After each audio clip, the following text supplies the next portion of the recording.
Assalamualaikum warahmatullahi wabarakatuh.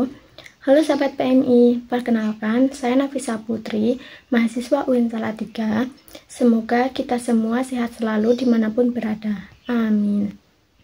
Pada kesempatan kali ini, saya akan menjelaskan mengenai penyelenggaraan jenazah dari buku yang berjudul Tuntunan Praktis Penyelenggaraan Jenazah, karya Dr. Anda Haji Rahmiati, Magister Agama, dan buku Fikih MA, karya Suratno. Sebelum membaca dua buku ini, saya berpikir bahwa perawatan jenazah dalam Islam hanya tentang memandikan, mensolati, mengkafani, dan menguburkan jenazah tanpa memahami secara detail tentang tata cara dan hukum-hukum yang terkait di dalamnya. Saya juga tidak tahu bahwa ada beberapa tahapan yang harus dilakukan dengan benar untuk memberikan penghormatan yang layak kepada jenazah. Ternyata pemahaman saya salah.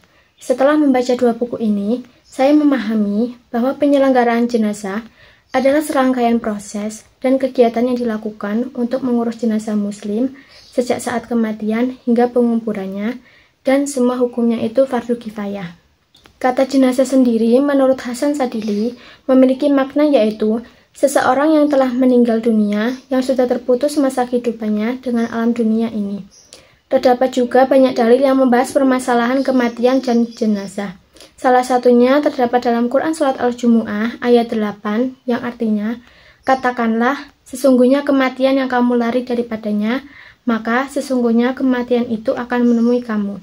Kemudian kamu akan dikembalikan kepada Allah yang mengetahui yang gaib dan yang nyata.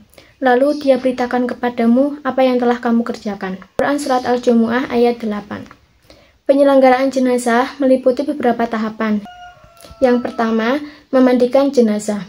Memandikan jenazah adalah membersihkan jasmani jenazah dan najis serta kotoran dengan cara menyiramkan air suci ke seluruh tubuh jenazah hingga merata. Proses ini dilakukan dengan cara membersihkan segala najis yang ada di badannya dahulu, utamanya bagian kemaluan, kemudian meratakan air ke seluruh tubuhnya. Ini harus diusahakan dengan hati-hati agar jenazah bersih dan suci saat dihadapkan kepada Allah Subhanahu wa Ta'ala. Dan dalam memandikan jenazah, wajib adanya niat untuk mendekatkan diri kepada Allah Subhanahu wa Ta'ala, karena ia termasuk bagian dari ibadah. Dan dalam Islam, semua jenazah muslim wajib dimandikan kecuali janin yang belum berusia 4 bulan dalam kandungan dan orang yang mati dalam keadaan syahid. Kedua jenis jenazah ini tidak wajib dimandikan sesuai dengan prinsip dalam Islam. Yang kedua, mengkafani. Mengkafani berarti membungkus jenazah dengan selembar kain atau lebih yang biasanya berwarna putih. Setelah jenazah selesai dimandikan dan sebelum disolatkan serta dikuburkan. Mengkafani jenazah laki-laki adalah dengan 3 lapis kain, dan jenazah perempuan adalah dengan 5 lapis kain yang dapat menutupi seluruh badan jenazah. Hendaknya kain kafan berwarna putih, bersih, dan menutupi seluruh tubuh serta diberi wangian. Yang ketiga, mensolatkan. Sholat jenazah adalah sholat yang dilakukan sebagai penghormatan terakhir kepada jenazah muslim sebelum dikuburkan. Sholat ini dilakukan dengan tujuan untuk mendoakan jenazah dan memohonkan ampunan serta rahmat dari Allah Subhanahu wa Ta'ala.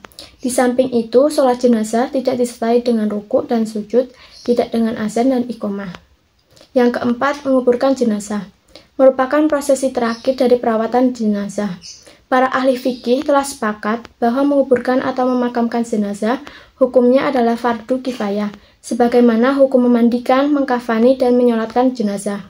Nabi SAW juga memerintahkan untuk menguburkan jenazah dengan sesegera mungkin, agar kemuliaan dan kehormatannya sebagai manusia dapat terpelihara. Karena Allah Subhanahu wa Ta'ala pun telah menjadikan manusia sebagai makhluk yang mulia.